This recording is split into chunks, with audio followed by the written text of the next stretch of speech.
much. Good evening, everyone, and welcome to the Bonita Unified School District School Board Candidate Forum. I want to thank you for agreeing to be here tonight and for knowing how important this is to us. We trust that these next few hours will provide you an opportunity to express your vision, candidates, your ideas and goals on how you will serve the citizens and business community of this great city.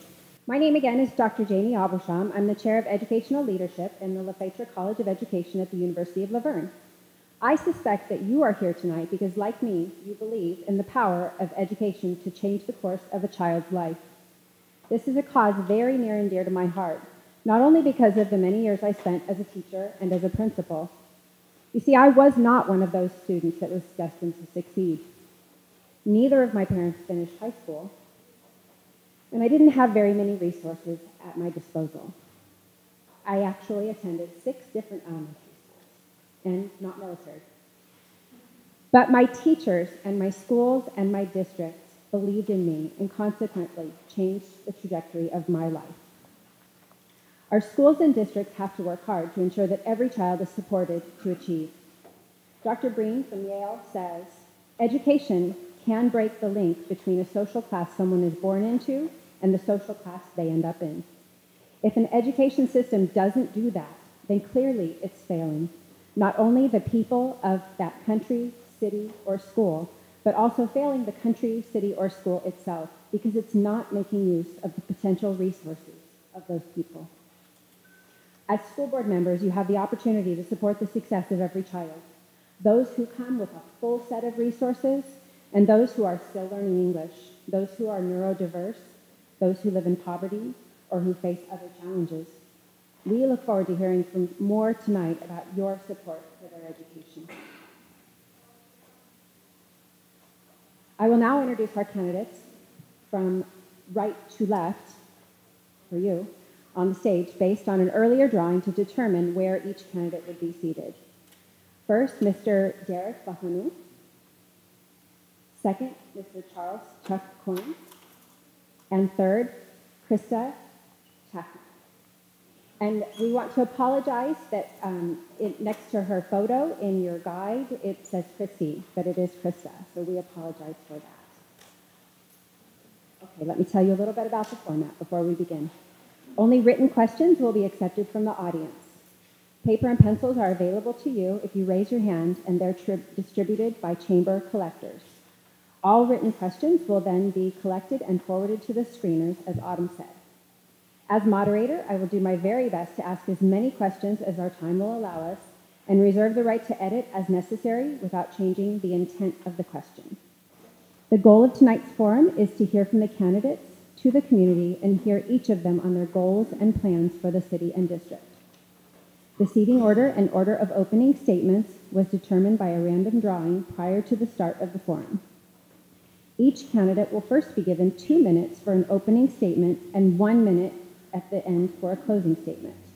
A 1-minute response from each candidate will be allowed for each question in rotating order. The timekeepers will notify the candidates of their time available by holding up cards with 30 seconds, 15 seconds, and stop. As moderator, I will stop you at the appropriate time, at which point you will not be allowed to continue unless finishing a sentence. Failure to comply with the strict time frame, I don't have to worry about this, but will result in disqualification from the forum. Thank you. Okay. If you're ready to begin, we will start with opening statements. Mr. Bahmanou. Is this on? Oh, it's on. Hello, everyone. My name is Derek Bahmanou. I'm a teacher and a parent, and I'm a candidate for school board. And first, I'd like to say thank you to everyone who's made it here. I know you guys are here because you care about our kids, and you want to make sure we have the best possible candidates elected to our school board. Because you know that a school board candidate really will make an impact on our kids' lives. Personally, I believe that my voice would be very useful for the school board. I'm a teacher. I have a master's degree in education. I've taught in the classroom for 10 years, and I think that that voice would be very useful on the school board. If you want someone to give you good medical advice, you go see a doctor. If you want someone to give you good advice on how to rewire a house, you'll see an electrician. But I'd also add, if you want someone to be on a medical board, you probably want to have a doctor because they know what's expected from doctors.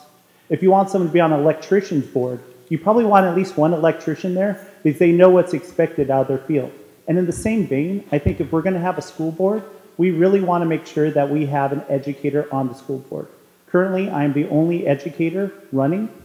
I'm the only candidate who's an educator. But if I get elected, I'd be the only educator on the school board.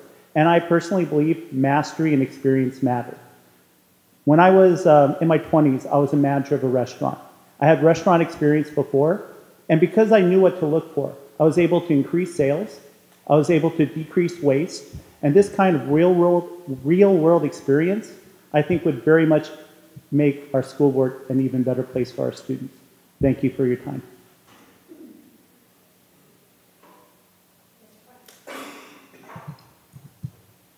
Good evening, everyone. Is this on? Okay. Good evening, everyone. I would like to thank the Chamber and all the volunteers helping out here tonight. The most important thing my father taught me about life was honor. Honor above all else. I've tried to be honorable in all my life's dealings, and especially when it comes to being a member of this school board. When I began my campaign for re-election, it was my hope that we could simply be 3 candidates running respectfully for 2 open positions and not treat each other as bitter opponents as we see too often in much of the world around us these days. Perhaps I was naive and I was warned beforehand, but because of a disrespectful, malicious, misleading, and falsehood-filled video that was posted online this week, it is clear that my hope for a campaign of mutual respect is not shared.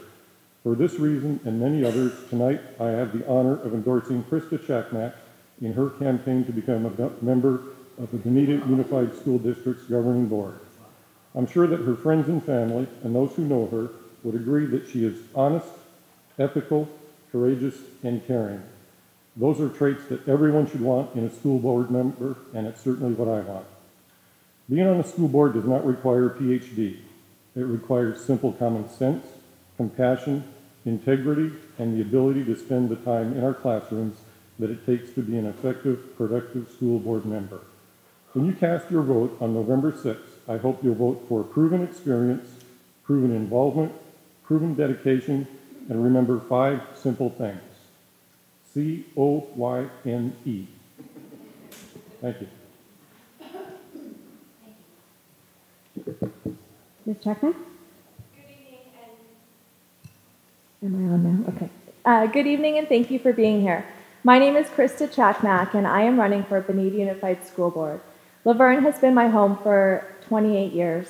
My husband Alex and I have been married for 11 years and we're raising our sons Levi 6 and Judah 4 to love this community as much as we do. My relationship with Bonita Unified School District started as a kindergartner at Allen Avenue. My mom, Gail Savados, was a health clerk at Allen Avenue for 20 plus years and I graduated from Bonita High School. And now our son Levi is in kinder at Royden. This adds to the stories and memories of our family's rich history here. I have very deep relationships throughout this community and district, and I look forward to fostering the new and strengthening the old. I am an active member of our community, dedicating my time to a variety of community outreach projects, including the nonprofit Save the Heartbeat Foundation, the Hillcrest Business Associates, and the City of La Verne's Youth and Family Action Committee, and most recently, board member on Royden's PTA. Prior to starting my most challenging role as a mom to my 2 boys, I collected a wealth of knowledge, training, and life experiences that have prepared me for the honor of serving as a Bonita Unified School District school board member. I've grown and managed multi-million-dollar businesses and have directed large design projects and their complicated budgets, honing my multitasking leadership and most importantly, teamwork skills along the way. And as it is so often the case, the curveballs of life have shaped me in powerful ways. I am a community leader who volunteers from my heart, a neighbor who champions inclusion and connection, and a mother who strives for excellence in all that I do. I have been endorsed by the California School Employees Association and the La Verne Police Officers Association, and I would appreciate your vote for me, Krista Chakmak, to serve on the Bonita Unified School District Board. Thank you.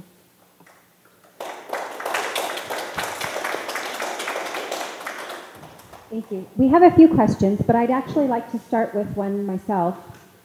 The role of school boards, local school boards, varies widely, with states such as Hawaii having no local school board governance. Please share with us why you feel that the local school board matters and how you see yourself fulfilling this role. Mr. Bahmanou? Would it be okay if I address some name calling first? Or I was called dishonest, malicious, and other things. I think this is considered your time for the question. I could do it quickly. Would that be okay? Okay, fair enough. I was called malicious. I was called dishonest. But there's a video out there, and to quote Mr. Coyne, the freedom of the press extends down to high school newspapers. He was talking about the First Amendment. I find it personally offensive that I've been called dishonest for quoting him. As far as the local school board, I think it's very important for us to have integrity.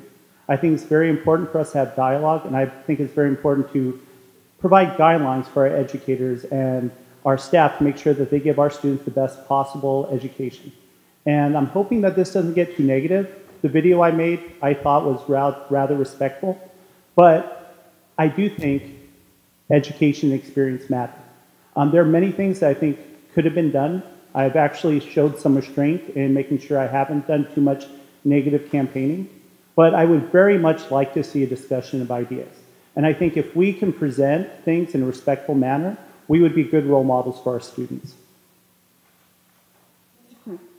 Could you repeat the question, please? Yes. The role of local school boards vary widely, with states such as Hawaii having no local school governance. Please share with us why you feel that local school boards matter and how you see yourself fulfilling this role. Local school boards in California are geared to be citizen oversight elected officials to oversee the school district. They don't take an active day-to-day management position.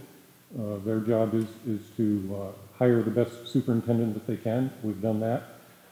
And help him hire the best staff for himself, hire the best teachers, hire the best principals, and let them go to work and do what they do best. A big portion of what a school board does is manage the budget and oversee the budget. And honestly, that takes probably more time than any educational components. So I guess that's all I'll have to say. Ms. Chakmak? Can you please repeat the question? Absolutely. The role of local school boards vary widely, with states such as Hawaii having no local school governance. Please share with us why you feel that local school boards matter and how you see yourself fulfilling this role. I believe the main responsibility of the school board is to connect our community with our district and what's happening. And I think that being active in our community and being aware of how our students are learning and interacting with each other and our community leaders is important. And I think that I would be able to bring that connection as a mother and as a volunteer and community leader. I think that I would be able to make that bridge. I'll move on to a question from our audience. Today's comprehensive sex education program pushes the boundaries of decency. Will you commit to allowing all parents to view the curriculum prior to it being introduced to students? It's already in California education. I'm sorry. I apologize. Okay. Can you start my time over? Okay. It is in California Education Code that, of course, parents have the opportunity to view the material and opt their child out. You know, it's pretty simple. Yeah, it's already. It's not a school board decision. It's a California State Education Code requirement. It's a federal requirement, and we need to be in compliance. And everyone would have access to it before their child takes the classes, and would have the opportunity to opt their child out. No problem. Exactly what Mr. Coyne said. I mean, I saw the form how to opt out. It's clear and simple, and if the parents want to see the material and opt out, that's their choice. Mr. Bonita? I think transparency and clear communication is vital in education.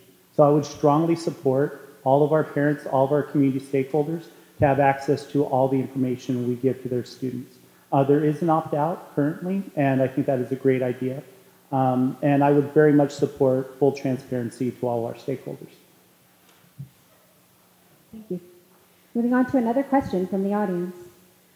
Please tell us about your involvement in the Bonita Unified School District, the San Dimas and La Verne communities over the last 10 years specifically. Ms. Chakmak? Well, I'd like to say that my 10 years would be my own time at Bonita Unified, but it's not true. Most recently, my son started at Coyne. Also, my mother was in the district for a long time. I'm also part of the Youth and Family Action Committee that meets monthly, and there's a lot of information that's given about the communities.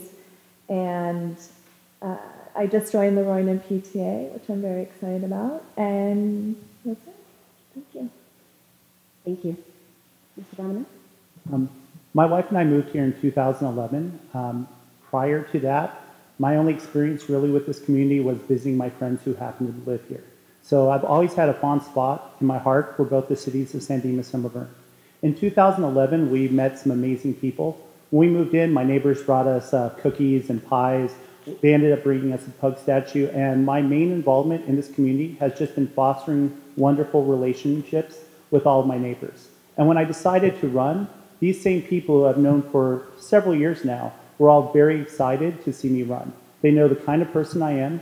They know that I work hard and I do a great job as a school board member, and every single one of my neighbors has signs out supporting me. So the people who know me best, the people who've seen me day in, day out, support my campaign, and I'm hopeful that I can meet more people and I can have more people support the hard work I plan on doing for our school district. Thank you. Mr. Coyne? My complete biography is in the pamphlet that you were all handed out. You can also go on my website, www.Coyne for School Board, and see more information, as well as my Facebook page.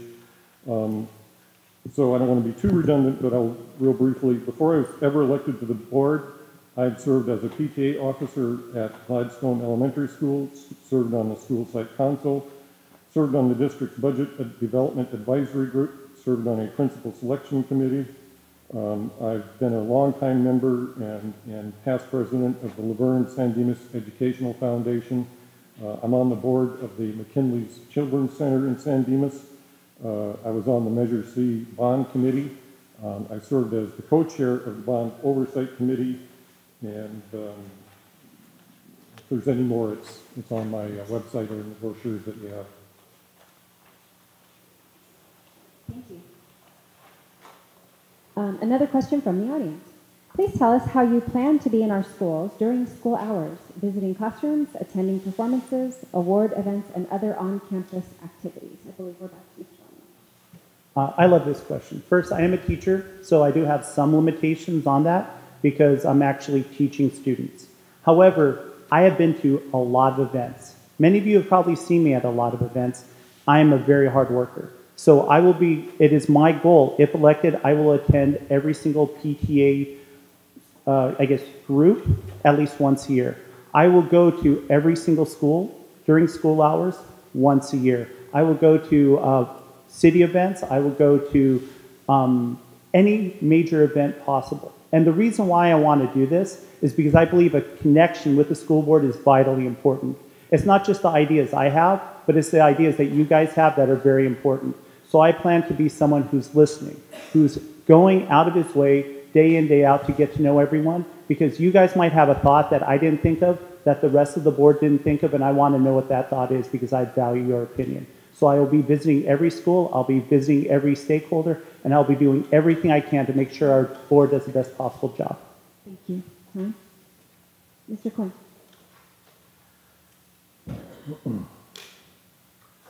We have 13 schools in the district, and one of the things that board members I feel are obligated to do is participate in learning walks, in which our educational leadership tours us through the different schools. They try and get us into all 13 schools twice a year. during school hours. On top of that, there's any number of performances that they like to see us at. There's any number of little award ceremonies that they like to see us at. And there are walkathons and any number of things that go on during the school day. I have my own business, set my own hours, and I make plenty of time to make sure that I'm there as needed. And I've got 15 seconds, so I'll just let that go. Can I have it? Sure. Sorry, I'm going to have to call on that one, but I will give you your opportunity to respond now. Thank you. I stay at home mostly with my kids, and I'm there every day because I drop my son off and pick him up. And I also attend multiple events throughout our cities and our school district, and that won't change. Whether I win this election or not, that is just part of who I am. So I guess I've made deeper contacts with people in the district. I met someone today that does hands-on for fourth grade history, and I've already made a connection with her to visit that program. And I've already visited our schools. I hit every school during back to school night. Next year I'm wearing my Nikes instead of heels. And I've made a great connection with Carl Coles, who has helped me, see some of the schools on the inside, and I really appreciate that connection. Thank you. Thank you. I'm going to switch to another question that kind of harkens to my opening statement. Please share with us how you see yourself supporting the success of all children, and particularly those who come to school with fewer resources. Mr. Coyne, I believe you're first on this one. For as long as I've been on this board and for years before that, it has been the goal of everyone on the board to make our decisions based on what is best for every child. And that, if you start with that predicate, everything else does seem to work out. We do have 470 teachers. We have about 570 support staff and other people. And of course, a big part of the job is to make sure that their lives are taken care of in terms of salaries, benefits, and providing their families with a good life. But every decision we make, and certainly all the decisions that I make, are based on what you sit down and figure out is the best for that child and those children in those classrooms, and it all works from there. Thank you. Ms. Chakmak? Can you repeat the question, please? Yes. Please share with us how you see yourself supporting the success of all children, and particularly those who come to school with fewer resources.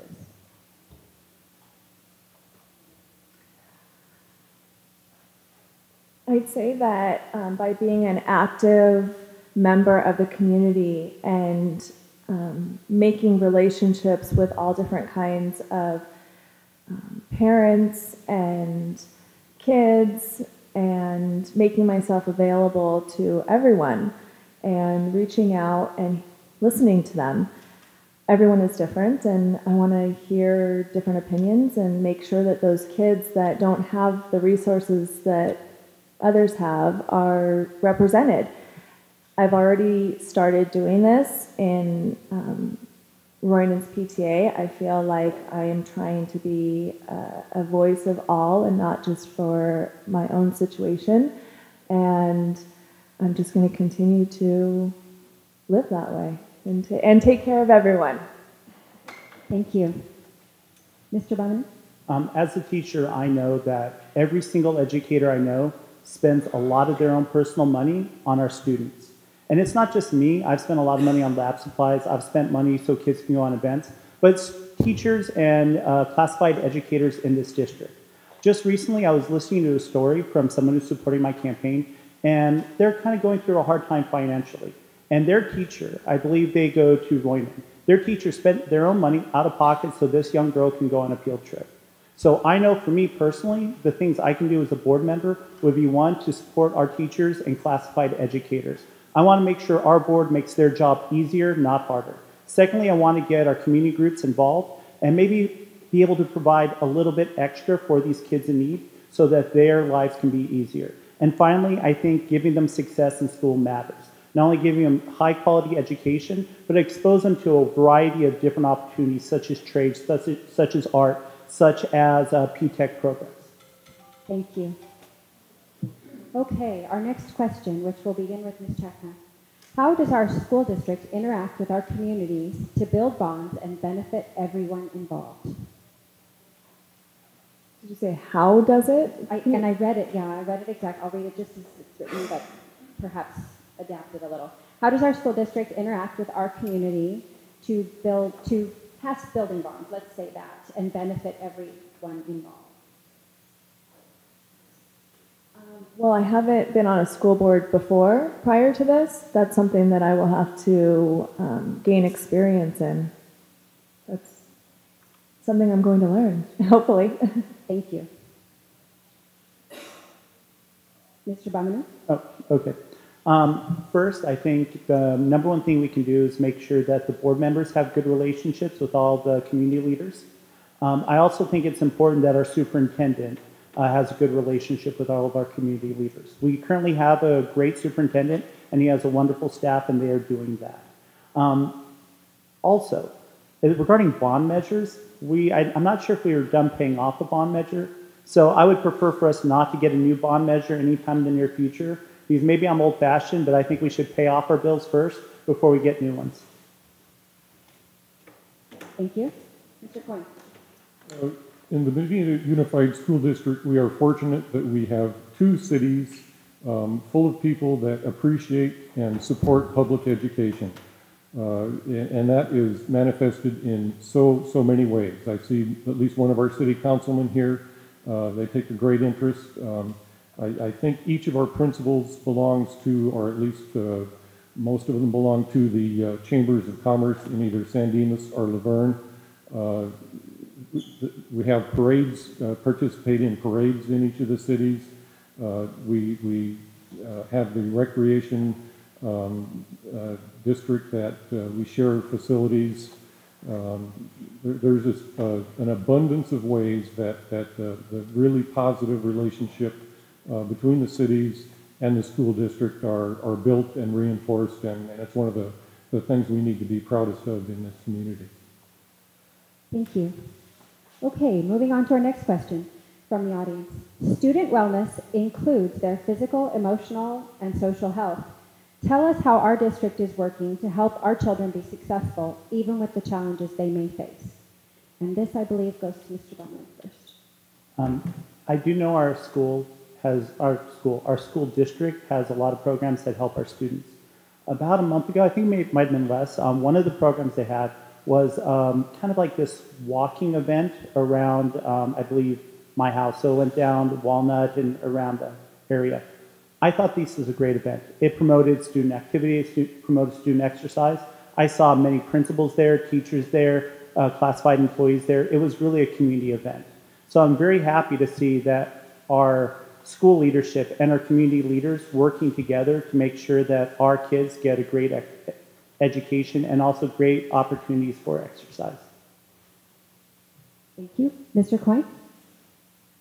Could you repeat the question again? I want to make sure I'm clear. Yes. Student wellness includes their physical, emotional, and social health. Tell us how our district is working to help our children be successful, even with the challenges they may face. I mentioned the importance of being able to be available during the school days to visit the schools. This week was a perfect example.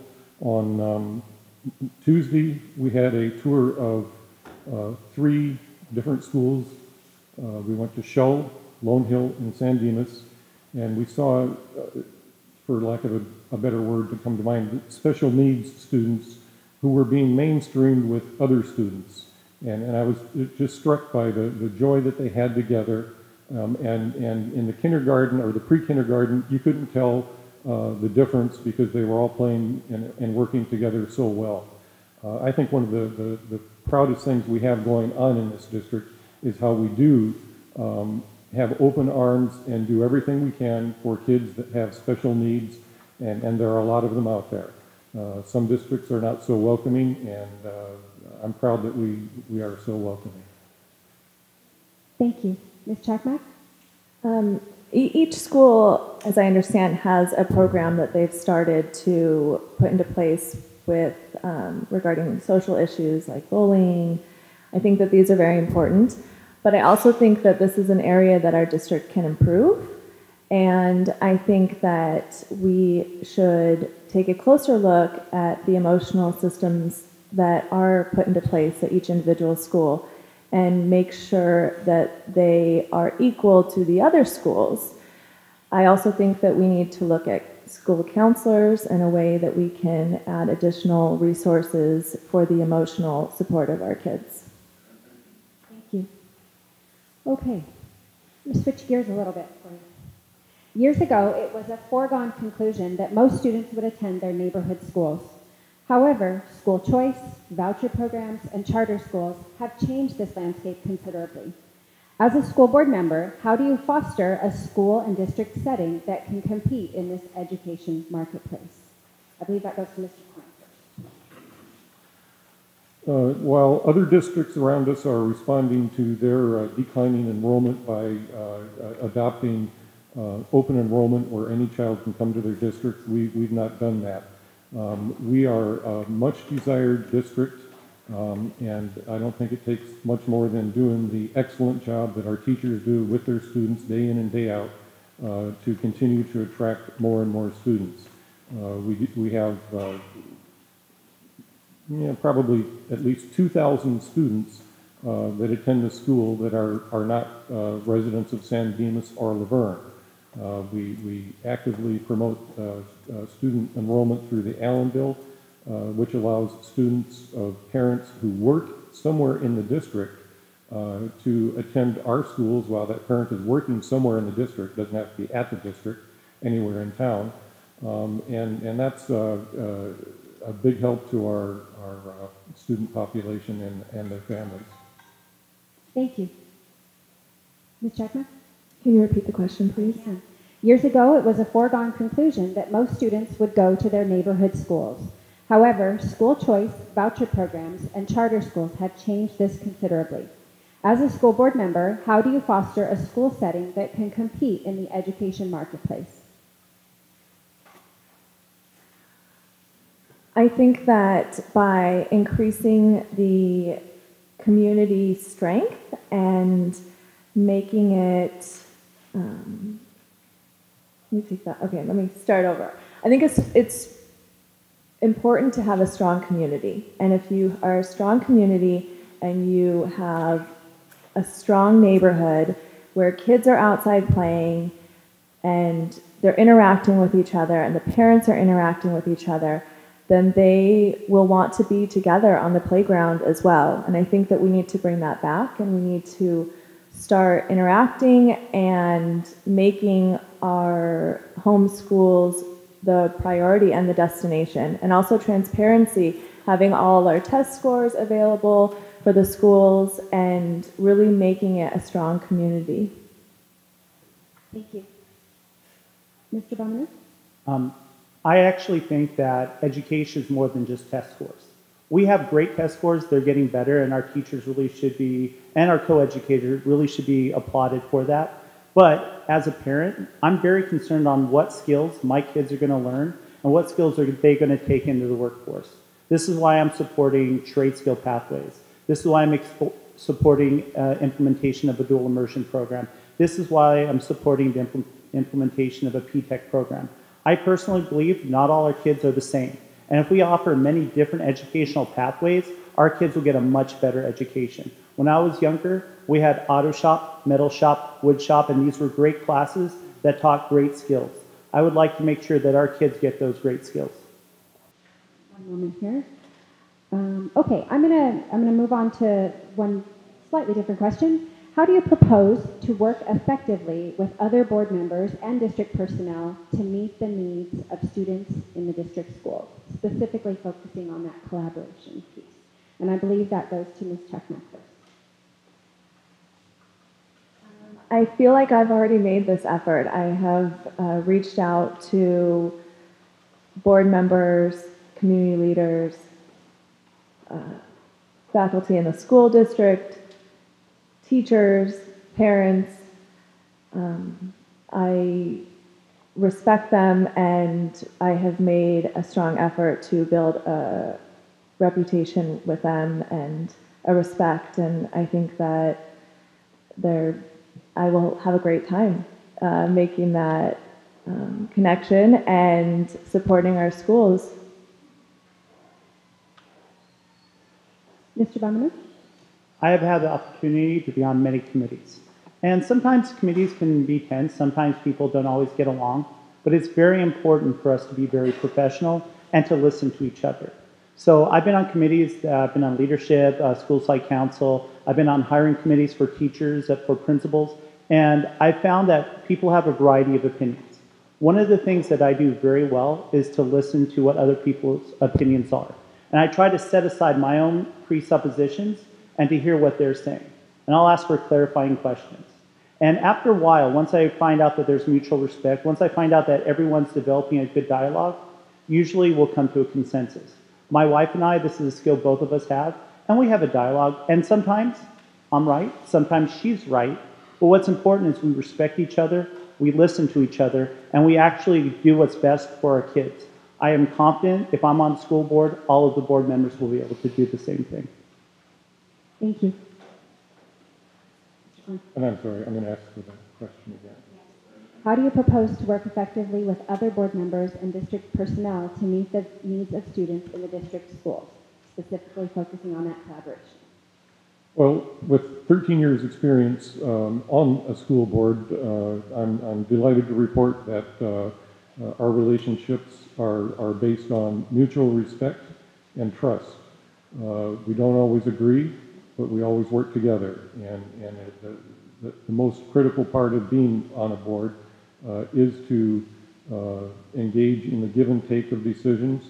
I'm not always right. No one's always right.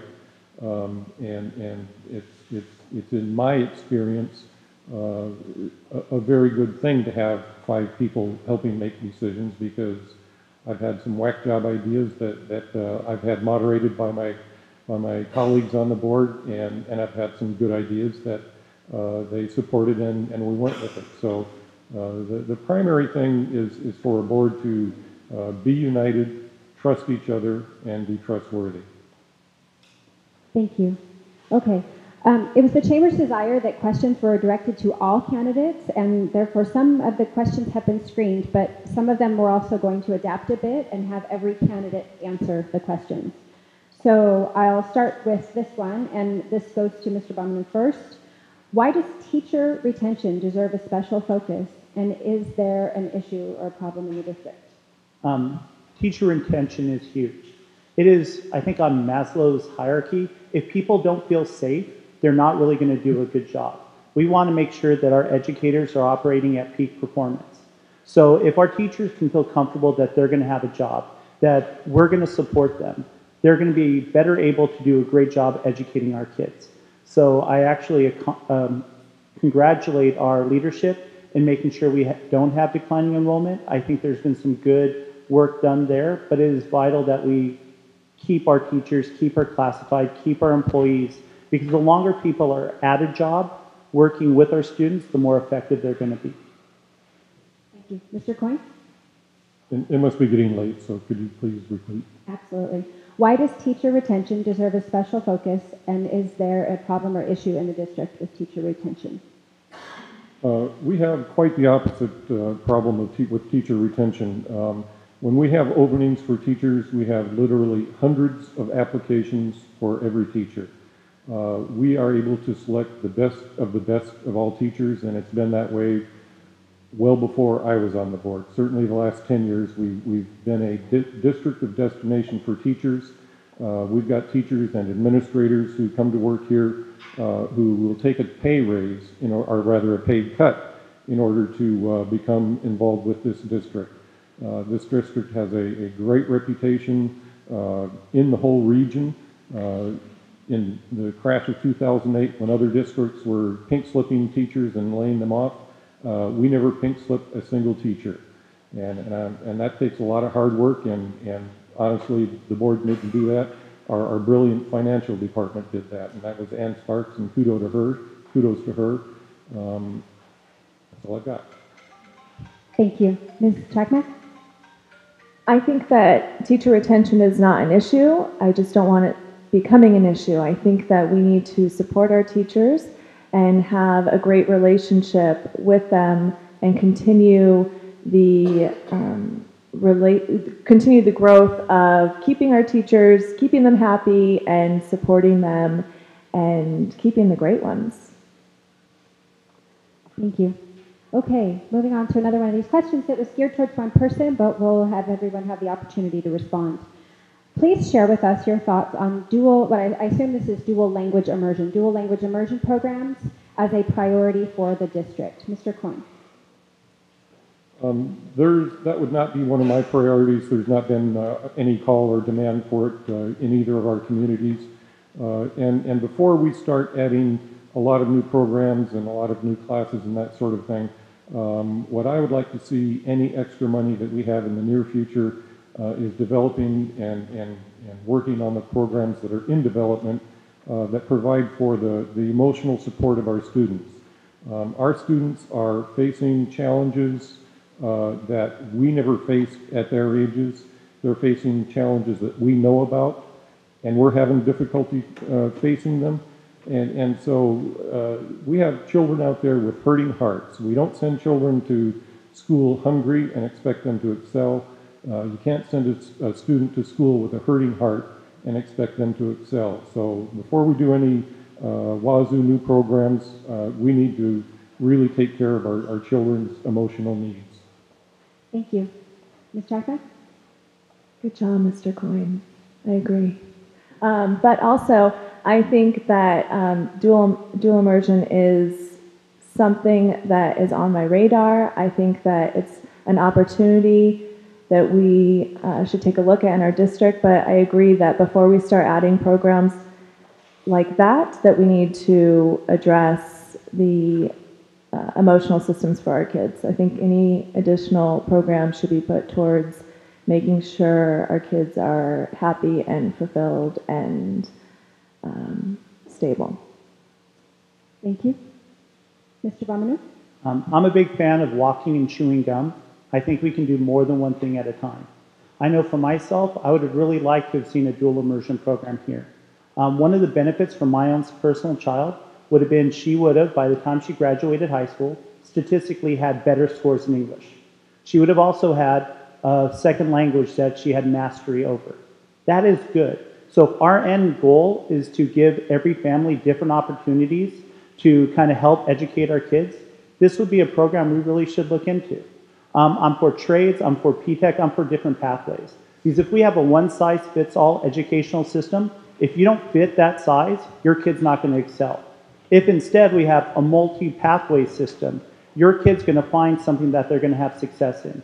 On the campaign trail, there have been many families that said they would like this program, and because I'm listening to the people of our community, I would like to see us kind of explore whether this is something we can do or not. And I don't think the cost would be that prohibitive. Thank you. Okay. Again, rephrasing one of these questions to ask of everyone. What do you perceive to be the advantages or shortcomings of having a long-term experience on the school board? And we start with Ms. Chakmak. Sorry, can you give it to me again, please? Oh, I'm going to try. Rephrasing as I went. Why don't we give me a little time on that one, and I'll come back to it. Okay.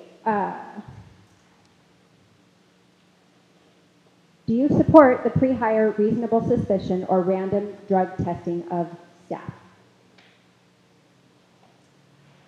I do not support the random drug testing of staff. I do support drug testing for a reasonable incident. I do support a pre-hire drug test, but I don't think that a random drug test is appropriate, and it's not good for our budget. Thank you. Mr. Bahmanou? I fully agree with Krista. I would definitely say pre-hire, yes. If there's a reason for it, yes. But just to randomly do it, I feel like that'd be a waste of our resources.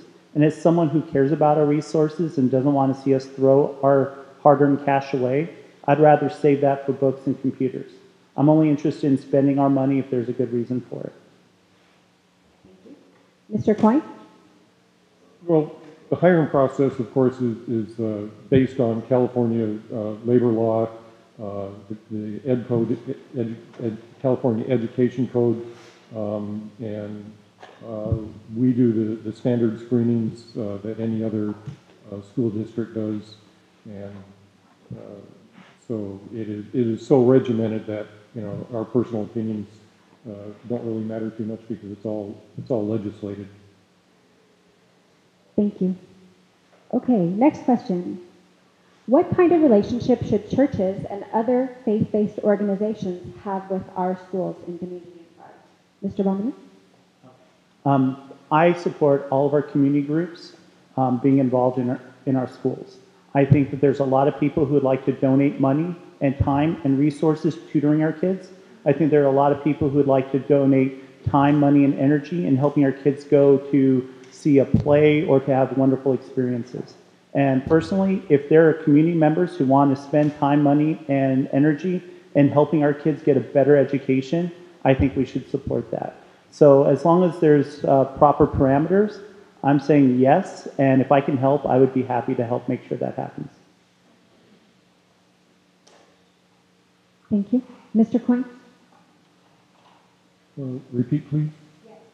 What kind of relationship should churches and other faith-based organizations have with our community schools in Geneva Unified? We have very good relationships with many of the churches and groups in the city. One of the great things that both of the chambers of commerce do every year is they do a Teacher of the Year award, and that's provided to every teacher in the district, or not every teacher, but the public schools as well, the private schools. We have at San Dimas High School, as a for instance, they would send students over to Holy Name of Mary and do science experiments to help get the kids excited. There's any number of instances where we do those sorts of things. So we work hand in hand with our other religious education groups and fully support them as much as they support us. Thank you. Ms. Chakmak? I think it's important to have a good relationship with all of our community churches and organizations and be inclusive of all aspects of our community. Thank you. Moving on. This is a question about promotion, and I'm going promotion and retention, meaning moving forward a grade or being held back in a grade. So can you share with us your thoughts and whether you believe students should only be promoted to the next grade after meeting minimum requirements? And that goes to Mr. Coyne first.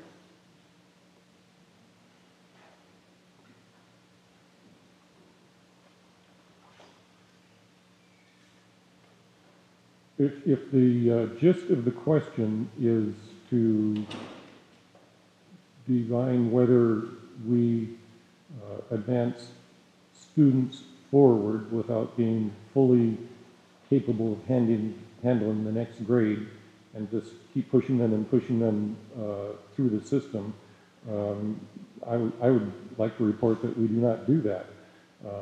We have so many tremendous programs that look for the children that are struggling, that help the children that are struggling, and there may be some that need to be held back, but I don't see that as a big issue in the district. I think our children that are having trouble are spotted early on. Plenty of intervention is provided, and they're getting the grade level education that they deserve for each grade. Thank you. Ms. Chakmak? Can you repeat the question? I will. If I keep asking that, will the question go away? So promotion and retention, do you believe a student should only be promoted to the next grade after meeting minimum academic requirements?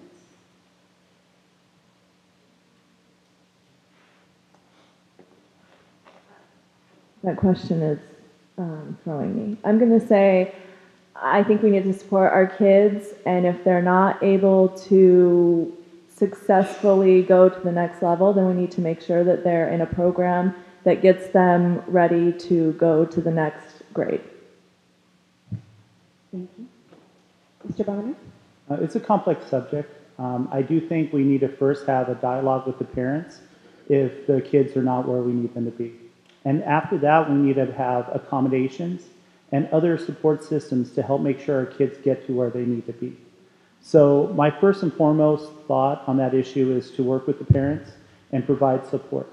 If this is still not happening and the students are still struggling, sometimes holding a child back is better for them, but in general, I don't think that's the best course of action. Thank you. Okay, career and college readiness is more than just test scores. Please tell us about your thoughts on other possible education, including training for trades or other possible avenues. Ms. Chakmak, this comes to you.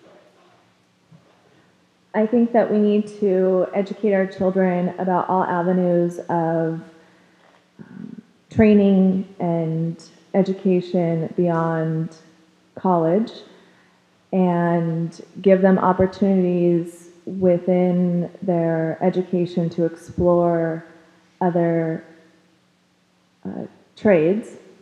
I think that we have some great programs already in place, and we need to look at those and enhance those, and also work with our local junior colleges and figure out how to steer our kids in the right path for them.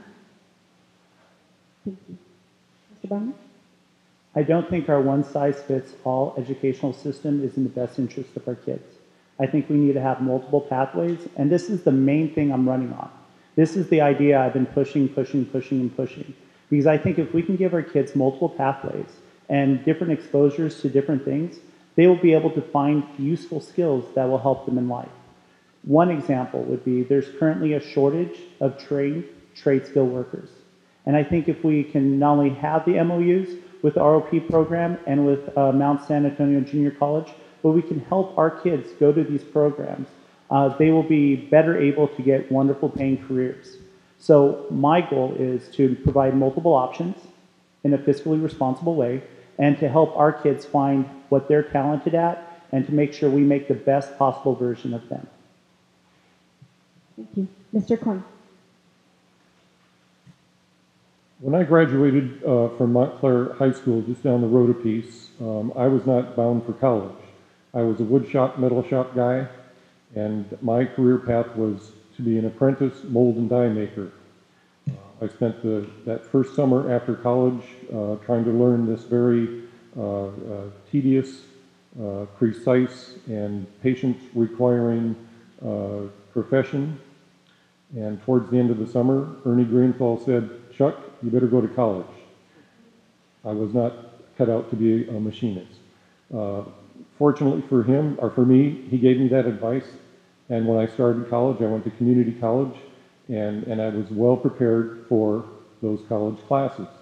So I think in an ideal world, you want to prepare all children as best as possible for college so they have that option if they so desire. And then, of course, we have tons of students who graduate and go to Mount Sac or Citrus for trade-type classes. Thank you. Okay, now we get to breathe a little. We've got some time for 2-minute statements from each of you. We've done our best to capture your thoughts on the questions from the audience. But at this point, each candidate will have 2 minutes to provide a closing statement and perhaps wrap up any loose ends that they might have. So, Mr. Bahmanou, we'll start with you. Okay. My name is Derek Bahmanou, and I truly want to make sure all of our students get a world-class education. Not some of our students, but all of our students. This is why I went into education, and this is why I'm running for school board. What I'd like to see us do is really not only be open to our community and listen to other people's advice, but I'd like to see us implement different pathways so our kids can get a broader base of their education. I'd also like to do this in a fiscally responsible manner. And, you know, we've spent a lot of bond money recently, but I would very much like to see us not throw good money away at bad causes. One of the causes, and I'm glad I went first because I'd really like to see Mr. Coyne respond to this, one of the causes that I think wasn't the best was having 4 superintendents in 4 years. We spent a lot of money on making sure that some organization can help us find a superintendent. We spent a lot of money on buyout packages for the superintendents who weren't the right fit for our community. And I just think that if we continue to waste money off of things like this, I think that it'll be harder to implement the programs that will really help our kids. So one of the things I'm very interested in doing is getting input from other people, but also making sure when we do something, we can get the best possible bang for our buck. We eventually found a very good superintendent in Carl Coles. I think he's doing a great job, but he was in our district beforehand. And I'd like to see us look inside first, to promote within first before we spend money on an organization outside of our district. I'd also like to see us not give a lot of severance packages to people who weren't a good fit here. Thank you. Mr. Coyne? It does not take a PhD to be an effective board member. It takes common sense, compassion, and the ability to devote the large amount of time needed. This board listens to the ideas from our educational experts when making decisions. We listen to our 470 teachers who are the experts in their classrooms. We listen to our 13 principals who are the experts on their schools. We listen to the educational leadership in the district office. They are the experts in their areas of responsibility. Adapting schemes and ideas from someone working at another district that may not be doing as well as us is not the way to go. We need to keep our control local. I moved here 26 years ago. You can read about my involvement locally and with the school district in the flyers that have been provided. On November 6th, I encourage everyone to vote for proven experience, proven involvement, proven dedication when you vote on November 6th. Looks like I still have some time, and so I will address the superintendent situation that we went through. We had a most excellent superintendent for about 9 years. He retired, and we went through the normal process of hiring another superintendent. I've got to tell you that the hiring process for superintendents is almost so minimal as to be ludicrous. My daughter jumped through more hoops to get internships in college than a superintendent has to become a superintendent. So it was unfortunate, but the bottom line is this board was and is determined to have the very, very best superintendent running the schools from day to day, everything about them, and we have that person in Carl Coles, and I'm very proud where we ended up. Thank you. Ms. Chakmak? 6 months ago, I had no plans to run for this office. The community-centered life I have created is authentic and has taken years to build and foster. Years of waving to my neighbors, years of including others I didn't know, years of meal deliveries and volunteering and creating relationships with many different kinds of people. My genuine belief in the power of community has blossomed into a passion for service, and the center of this passion is my focus on the well-being of all of our children. Maintaining the educational excellence of Bonita Unified School District and expanding programs that support the emotional health of our kids and their families are essential elements to the safety and strength of our community. Our children will learn from us and our actions. If we start connecting and supporting each other, our children will follow. Though we all share a deep respect for the value of education, our world today demands a larger commitment to the overall physical, emotional, and social health of our kids, issues that have literally become matters of life and death. Connections and community protect us and help us to grow. I invite you to join me in the important work of building the community our kids deserve. I would appreciate your vote for me, Krista Chakmak, to serve on the Bonita Unified School Board. Thank you. Thank you. I would like to thank you for being able to talk a little bit about what matters to me and ask questions about what matters to me and what matters to us at the Lefebvre College of Education at the University of La Verne. The San Dimas Chamber of Commerce and the Chamber Legislative Committee would again like to thank the candidates for their participation in tonight's forum. We'd especially like to thank the City of San Dimas for their cooperation in partnering with us and allowing us to use the Senior Community Center this evening. We thank the audience for your participation and for the volunteers as well. Just a reminder, the forum will be aired by Time Warner Television and Verizon on Channel 3 several times between now and the election, November 6th. Remember, it is our privilege and honor and duty to vote on November 6th. Thank you and have a good night.